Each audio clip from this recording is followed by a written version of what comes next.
Hello, my name is Emily Grant, and the thesis I'm presenting today is titled Racism, Motherhood, and Reproductive Justice. So, to begin, the question that has guided me throughout my research has been how can a reproductive justice framework be used to examine portrayals of motherhood in the U.S. through the exploration of fictional texts? So, to go about answering this question, I first had to establish a knowledge base on reproductive justice. As I began my research, I first sought to understand how reproductive justice was defined by those in this realm. The first definition is from the SisterSong Women of Color Reproductive Justice Collective, a major organization founded in 1997 whose aim is to pursue and achieve reproductive justice for all women through advocating, organizing, and creating space specifically for Indigenous women and women of color. On their website, reproductive justice is defined as the human right to maintain personal, bodily autonomy, have children, not have children, and parent the children we have in safe and sustainable communities. The next definition I've included is from Dorothy Roberts, a scholar and social justice advocate. This definition explicitly connects her understanding of reproductive justice to a social context. She writes, "We make reproductive decisions within a social context, including inequalities of wealth and power. Reproductive freedom is a matter of social justice, not individual choice." Though these are just two ways in which reproductive justice has been defined, they both highlight that there are two underlying frameworks of reproductive justice that work together to create this understanding of what reproductive justice truly means. One of these two frameworks is that of the human rights framework, which focuses on establishing reproductive rights as human rights. As noted by the Center for Reproductive Rights, this connection between reproductive rights and human rights is explicit when looking at international human rights standards, like the guarantee to the rights of life, health, privacy, and non-discrimination. This aspect of reproductive justice stresses that through establishing reproductive rights as human rights, these rights can then be ensured as thus, but more importantly, protected as thus, making it more apparent when these rights are being violated and not upheld by national, global, or local governments. The social justice framework that reproductive justice is rooted in expands this understanding of rights to what these rights may actually mean or look like due to the social, political, and economic inequalities that exist in our world. By considering how these systems of power directly impact the realms of reproduction, it can be highlighted how not all women have equal access to these rights. It also allows for the focus to not just be on abortion, but other aspects of reproductive health. SisterSong lists a few more of these elements on their website, including contraception, comprehensive sex education, STI prevention and care, alternative birth options, adequate prenatal and pregnancy care, domestic violence assistance, adequate wages to support our families, and safe homes. Together, these two frameworks create a broader understanding of what reproductive justice is and all that can impact it. Next, I explored the historical context of reproductive justice, particularly in relation to other women's movements organized around bodily autonomy. Angela Davis explores the persistent threat of racism that has existed throughout history in these arguments and movements, and how the lack of acknowledgement of this racist history from mainstream movements has historically alienated low-income women and women of color. One of these movements was the pro-choice abortion rights movement of the 1970s. Its shortcomings as an inclusive movement was something that repeatedly appeared in much of my research and reading. Many argue that the dichotomy of choice does not fully encompass what choice can mean for different women. Loretta Ross argues that this overemphasis on choice obscures the control and exploitation of women, girls, and individuals through our bodies, sexuality, labor, and reproduction.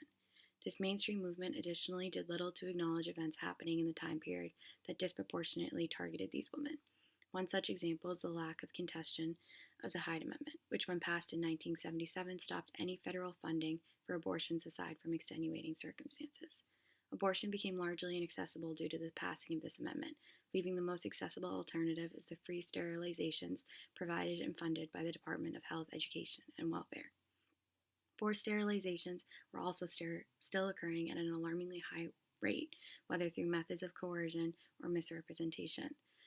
The Hastings Center report of October 1979 cited that the federal district courts reported that between 100,000 and 150,000 defined low-income persons have been sterilized annually under federally funded programs.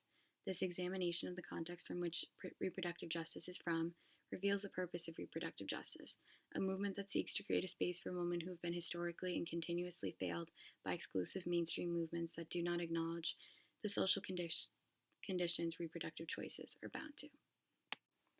Following this research on reproductive justice, I looked to connect the topic to literature.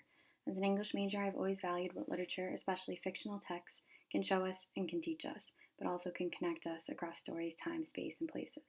Though to sum up the power of literature would be impossible as it can be viewed in many different ways, I think that one definition that captures much of its power is that of Dr. Rudine Sims Bishop. Her phrase, which categorizes literature as windows, mirrors, and sliding glass doors, though used in her own context of advocating for more diverse children's literature, can be applied to the many ways in which literature can work. It can reflect us like a mirror does, but it can open our world to new worlds, whether through a window or even a door we can step through. Because of this power that literature can hold, I wanted to connect my research to books.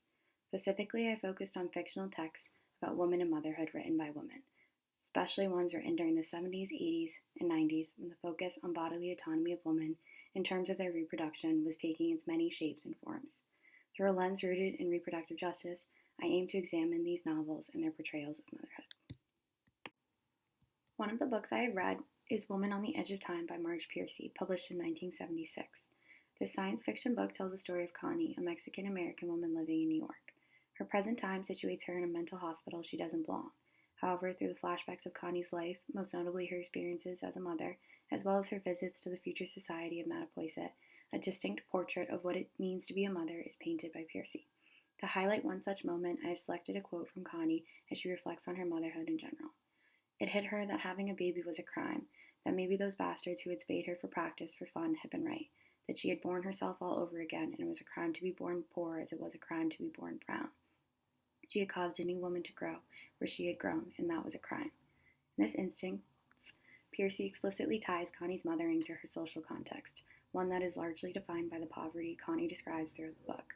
When using a reproductive justice lens, Connie's motherhood can be seen and evaluated in terms of this context rather than separated from it. It complicates the understanding of Connie as a mother, while also forcing the reader to link her choices and options to her reality.